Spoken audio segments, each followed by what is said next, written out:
ಬರಗಾಲ ಬಂದು 7 ತಿಂಗಳಾದರೂ ಕೂಡ ರಾಜ್ಯ ಸರ್ಕಾರ ರೈತರ ಅಕೌಂಟ್ಗೆ ಹಣವನ್ನು ಹಾಕದೆ ಮೋಸ ಮಾಡ್ತಾ ಇರುವಂತ, ವಂಚನೆ ಮಾಡ್ತಾ ಇರೋದು ವಿರುದ್ಧವಾದಂತ ಒಂದು ಪ್ರತಿಭಟನೆಯನ್ನ ಇವತ್ತು ಕೋಲಾರದಿಂದ ನಾವು ಪ್ರಾರಂಭ ಮಾಡಿದ್ವಿ. ಇದನ್ನ ಇಡೀ ರಾಜ್ಯದಲ್ಲಿ ನಾವು ಮಾಡೋರಿದ್ದೀವಿ. ನೀವು ಹೇಳಿದ್ದೇನು ಮಾಡಿದ್ದೇನು, ರೈತರಿಗೆ ಹಣ ಬಿಡುಗಡೆ ಮಾಡಿ ಇಲ್ಲ. ನಾವು ರಾಜ್ಯಾದ್ಯಂತ ಪ್ರವಾಸವನ್ನ ಮಾಡ್ತಾ ಇದ್ದೀವಿ. ವಿಧಾನಸಭೆ ಅಧಿವೇಶನಕ್ಕೆ ಮುಂಚೆ ನಾವು 2,000 ರೂಪಾಯಿ ಕೊಡ್ತೀನಿ ಅಂತ ಹೇಳಿದ್ರು. ಬೆಳಗಾವಿ ಅಧಿವೇಶನ ಬಂದ ಮೇಲೆ ಬೆಳಗಾವಿ ಅಧಿವೇಶನದಲ್ಲೂ ಹೇಳಿದ್ರು, ಇನ್ನೊಂದು ವಾರದಲ್ಲಿ ನಾವು ಹಣವನ್ನ ಬಿಡುಗಡೆ ಮಾಡ್ತೀರಿ ಅಂತ. 1 ವಾರ ಆಯ್ತು, ತಿಂಗಳಾಗೋಯ್ತು, ಹಣ ಬಿಡುಗಡೆ ಮಾಡಲೇ ಇಲ್ಲ ರೈತರ ಅಕೌಂಟ್ಗೆ. ರೈತರು ಒಂದು ರೀತಿ ಜಾತಕ ಪಕ್ಷಿಗಳಂತೆ ಕಾಯ್ತಾ ಇದ್ದಾರೆ, ಏನೋ ಹಣ ಬಿಡುಗಡೆ ಮಾಡ್ತಾರ. ಆದ್ರೆ ಇದುವರೆಗೂ ಒಂದೇ ಒಂದು ನಯಾ ಪೈಸೆ ಕೂಡ ಹಣವನ್ನ ಬಿಡುಗಡೆ ಮಾಡಿಲ್ಲ.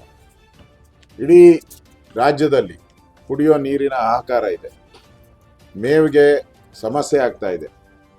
ಎಲ್ಲೂ ಕೂಡ ಒಂದೇ ಒಂದು ಗೋಶಾಲೆಯನ್ನು ಕೂಡ ತೆಗೆದಿಲ್ಲ. ಹಿಂದೆ ನಮ್ಮ ಸರ್ಕಾರ ಇದ್ದಾಗ ನಾವೇನು ಆ ಜಿಲ್ಲೆಗೊಂದು ಗೋಶಾಲೆ ಮಾಡಿದ್ರಿ, ಅದನ್ನು ಮುಚ್ಚುವಂತ ಸ್ಥಿತಿಗೆ ಇವತ್ತು ರಾಜ್ಯ ಸರ್ಕಾರ ಮಾಡಿದೆ. ಅಂದ್ರೆ ಒಂದು ರೀತಿ ತಾರತಮ್ಯ ಮಾಡ್ತಾ ಇದ್ದಾರೆ. 24ನೇ ತಾರೀಕು, ಜನವರಿ 24ನೇ ತಾರೀಕು ಅಲ್ಪಸಂಖ್ಯಾತರ ಸಚಿವರು ಒಂದು ಅರ್ಜಿ ಕೊಡ್ತಾರೆ, ನಮ್ಗೆ ಅಲ್ಪಸಂಖ್ಯಾತರ ಕಾಲೋನಿಗಳಿಗೆ ಹಣ ಬಿಡುಗಡೆ ಮಾಡಿ ಅಂತ. ಅವ್ರು ಕೊಟ್ಟ 3 ದಿನದಲ್ಲಿ ಅವ್ರಿಗೆ 1,000 ಕೋಟಿ ಹಣ ಬಿಡುಗಡೆ ಮಾಡ್ತಾರೆ. 1,000 ಕೋಟಿ ಅವ್ರು ಕೇಳಿದ್ದು, ಅಲ್ಪಸಂಖ್ಯಾತರು ಕೇಳಿದ್ದು ಜನವರಿ 24ನೇ ತಾರೀಕು. ಇಮಿಡಿಯೇಟ್ ಆಗಿ 3 ದಿನದಲ್ಲಿ ಸರ್ಕಾರದ ಆದೇಶವನ್ನು ಹೊರಡಿಸಿ 1,000 ಕೋಟಿ ಹಣ ಬಿಡುಗಡೆ ಮಾಡ್ತಾರೆ. ಕಳೆದ 7 ತಿಂಗಳಿಂದ ರೈತರು ಜಾತಕ ಪಕ್ಷಿಗಳಂತೆ ಕಾಯ್ತಾ ಇದ್ದಾರೆ, ಸಾಲ ಮಾಡಿದ್ದಾರೆ. ಸುಮಾರು 800ಕ್ಕೂ ಹೆಚ್ಚು ಜನ ಆತ್ಮಹತ್ಯೆ ಮಾಡ್ಕೊಂಡಿದ್ದಾರೆ. ಇಷ್ಟೆಲ್ಲ ಆದ್ರೂ ಕೂಡ ಸರ್ಕಾರ ರೈತರನ್ನ ಕಡೆಗಣಿಸರದ ವಿರುದ್ಧವಾದಂತ ಒಂದು ಹೋರಾಟವನ್ನ ನಾವು ಮಾಡಿದ್ದೀವಿ. ಇವರೇ ಮುಲ್ಲಾಗಳಿಗೆ ಒಂದು ಸಭೆಗೆ ಹೋಗ್ತಾರೆ, 10,000 ಕೋಟಿ ಅನೌನ್ಸ್ ಮಾಡ್ತಾರೆ ಅವಕ್ಕೆ. ಆದ್ರೆ ರೈತರಿಗೆ ಒಂದೇ ಒಂದು ಬಿಡಿಗಾಸನ್ನು ಇವತ್ತು ಕೊಡದೆ ಮೋಸ ಮಾಡ್ತಾ ಇರೋವಂಥದ್ದನ್ನ ನಾವು ನೋಡ್ತಾ ಇದ್ದೀವಿ. ಇದ್ರ ಜೊತೆಗೆ ನಮ್ಮ ಸರ್ಕಾರ ಇದ್ದಾಗ, ಬೊಮ್ಮಾಯಿಯವರು ಮುಖ್ಯಮಂತ್ರಿಗಳಾಗಿದ್ದಾಗ ಅವಾಗೂ ಫ್ಲಡ್ ಆಗಿತ್ತು, ಬರ ಬಂದಿತ್ತು. ಫ್ಲಡ್ ಆದಾಗ ಇಮಿಡಿಯೇಟ್ ಆಗಿ ಸರ್ಕಾರದ ಆದೇಶ ಇದ್ದಿದ್ದು, ಕೇಂದ್ರ ಸರ್ಕಾರದ ಆದೇಶ ಇದ್ದಿದ್ದು, ಮನೆಗಳಿಗೆ ನೀರು ನುಗ್ಗಿದ್ರೆ 3,800 ರೂಪಾಯಿ ಕೊಡಬೇಕು. ನಾವು 10,000 ರೂಪಾಯಿ ಕೊಟ್ಟಿದ್ದೀವಿ. ರಾಜ್ಯ ಸರ್ಕಾರ ಉಳಿದಂತ ಹಣವನ್ನ ರಾಜ್ಯ ಸರ್ಕಾರದ ಖಜಾನೆಯಿಂದ ನಾವು ಕೊಟ್ಟಿದ್ದೀವಿ. ಕೇಂದ್ರ ಸರ್ಕಾರಕ್ಕೆ ನಾವು ಕಾಯಲಿಲ್ಲ. ಬೆಳೆಗಳ ಪರಿಹಾರ ಕೊಡುವಂತ ದೃಷ್ಟಿಯಿಂದ ನಾವು ಏನು NDRF ಮಾನದಂಡ ಇದೆ, ಬರಗಾಲಕ್ಕೆ NDRF ಮಾನ ಇದೆ, ಫ್ಲಡ್ಗೆ ಏನು ಮಾನದಂಡ ಇದೆ, ಅದರ ಡಬಲ್ ದುಡ್ಡು ಕೊಟ್ಟಿದ್ದೀವಿ. 6,800 ಇದ್ರೆ ಅದನ್ನ ಡಬಲ್ ಮಾಡಿದಿರ 13,000 ಮಾಡಿದ್ದೀವಿ.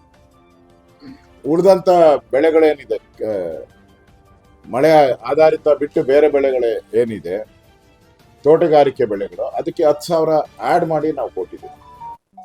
ನಾವು ಕೇಂದ್ರ ಸರ್ಕಾರ ನಾವು ಕೊಟ್ಟಿದ್ದು ಡಿಸೆಂಬರ್ ಅಲ್ಲಿ ಈ ಒಂದು ಪರಿಹಾರವನ್ನ ಡಿಸೆಂಬರ್ ಅಲ್ಲಿ ನಾವು ಅನೌನ್ಸ್ ಮಾಡಿದ್ದು ಒಂದೇ ಒಂದು ತಿಂಗಳಲ್ಲಿ. ನಾವು ಅಕ್ಟೋಬರ್ ಅಲ್ಲಿ ಅನೌನ್ಸ್ ಮಾಡಿದ್ರಿ ಡ್ಯಾಮೇಜ್ ಬಗ್ಗೆ. ನಾವು ಡಿಸೆಂಬರ್ ಅಲ್ಲಿ ಒಂದೇ ಒಂದು ತಿಂಗಳಲ್ಲಿ ಎಲ್ಲಾ ರೈತರ ಅಕೌಂಟ್ಗೆ ಹಣವನ್ನ ಹಾಕಿದ್ದೀವಿ. ನಾವು ಸುಮಾರು 3,000 ಕೋಟಿಗೂ ಹೆಚ್ಚು ಹಣವನ್ನ ನಾವು ಕೊಟ್ಟಿದ್ದೀವಿ. ರೈತರ ಅಕೌಂಟ್ಗೆ ಒಂದೇ ಒಂದು ತಿಂಗಳಲ್ಲಿ ಹಾಕಿದ್ವಿ. ಕೇಂದ್ರ ಸರ್ಕಾರ ಯಾವಾಗ ಬಿಡುಗಡೆ ಮಾಡ್ತು? ಕೇಂದ್ರ ಸರ್ಕಾರ ಮಾರ್ಚ್ ಅಲ್ಲಿ ನಮಗೆ ಹಣವನ್ನ ಬಿಡುಗಡೆ ಮಾಡ್ತು. ಯಾಕೆಂದ್ರೆ ಕೇಂದ್ರ ಸರ್ಕಾರದ ನೀತಿ ನಿಯಮಗಳೇ ಬೇರೆ, ನಮ್ದು ಒಂದೇ. ನಾವು ಹೆಂಗೆ ಜಿಲ್ಲಾ ವೈಸ್ ನಾವು ಹಣವನ್ನ ಒಂದೇ ಸರಿ ಬಿಡುಗಡೆ ಮಾಡ್ತೀರಿ, ಅವರು ದೇಶವ್ಯಾಪಿನೂ. ಇವತ್ತು ಬರಗಾಲ ಒಂದು 15ರಿಂದ 16 ರಾಜ್ಯಗಳಲ್ಲಿ ಬರಗಾಲ ಇದೆ. ಮಹಾರಾಷ್ಟ್ರದಲ್ಲೂ ಬರಗಾಲ ಇದೆ.